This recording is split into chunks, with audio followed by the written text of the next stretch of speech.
Yo, what's up guys? This is Unpunk back with another video here today. In this video, I'll be explaining how New Game Plus works in Fire Emblem Warriors 3 Hopes and how absolutely overpowered it is. When you beat the game for the first time, you will now have the option to start a New Game Plus playthrough of the game.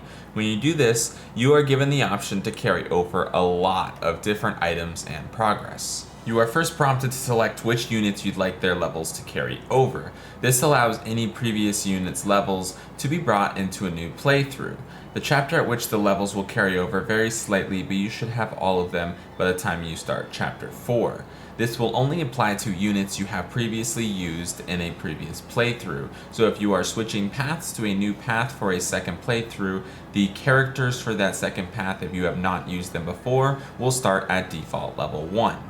After selecting which character's levels you would like to bring over, the game will ask you if you'd like to carry over support levels as well, so you have to spend less time getting those higher supports, which makes it very convenient if you want to see full conversations and full supports between these characters, but don't have the time to grind it out individually throughout one playthrough. Additionally, you will be able to play the game in the new Maddening mode, which is added after your first completion of the game, and it is the 4th difficulty in this game, the most difficult that they have currently as it stands.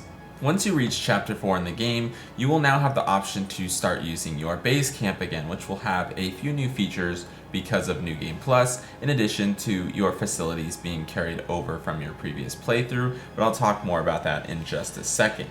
First, I wanted to explain how the new My Roster and Others section of your convoy will work.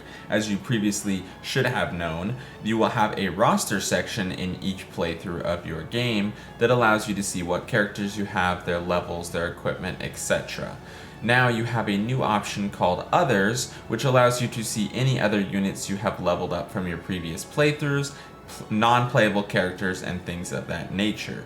Each playthrough, you're going to have to unlock characters to use them in your roster, as you would in any playthrough of this game. If you want additional characters that are not default given to you, you can get those throughout chapters of the game, but this will allow you to see what other characters you have had in previous playthroughs, and some non-playable characters that you can unlock from some New Game Plus features we'll talk about in just a second.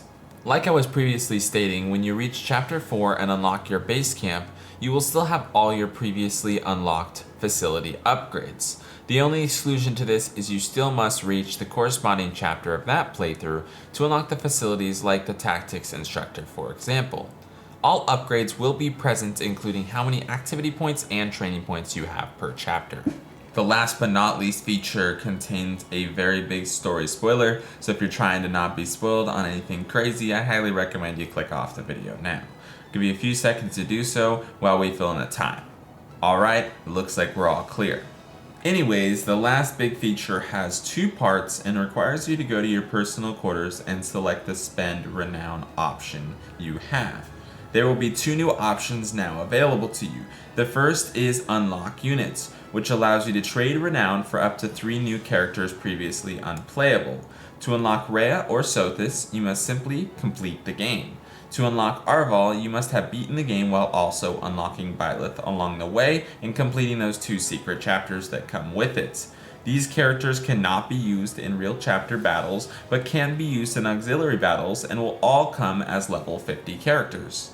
The second new option is going to be Purchase Equipment, which allows you to change your Renown into new weapons and items. There is a variety of them in here, including weapons like Byleth's Sublime Creator Sword from 3 houses, the Dark Creator Sword. You can get different signs that allow your characters to hold these items and change their crest or add on a new crest for whatever one you would like to give them. So it gives you a wide variety of customizations and extra additions to make your gameplay just a little bit more fun. The final new feature added with New Game Plus is going to be called the Vanguard Whistle, which can be purchased under the Purchase Items section of your exchange Renown. It's going to cost you 3 Renown to purchase each one, and you can buy as many as you'd like. What this does is it is a whistle that signals your army to advance, can be used to instantly capture unclaimed regions, which basically are those small little regions on the map that you have to go through to collect certain ones to be able to proceed to that final battle. and they unlock all the different strategy points and things of that nature. When you use this whistle on one of those locations, it will instantly complete that part for you, so you don't have to do the battle, and you will still get all the same rewards minus the experience for your characters. You'll still get the strategy points, be able to access the small little huts and villages around it to get all the extra bonuses, and that's gonna wrap up our brand new Game Plus features for Fire Emblem Warriors 3 Hopes. I hope you guys enjoyed this video. If you did, I would very much appreciate it if you could drop a like, subscribe for more Fire Emblem 3 Hopes content here on the channel coming real soon, and we'll see you guys on the next one. Peace.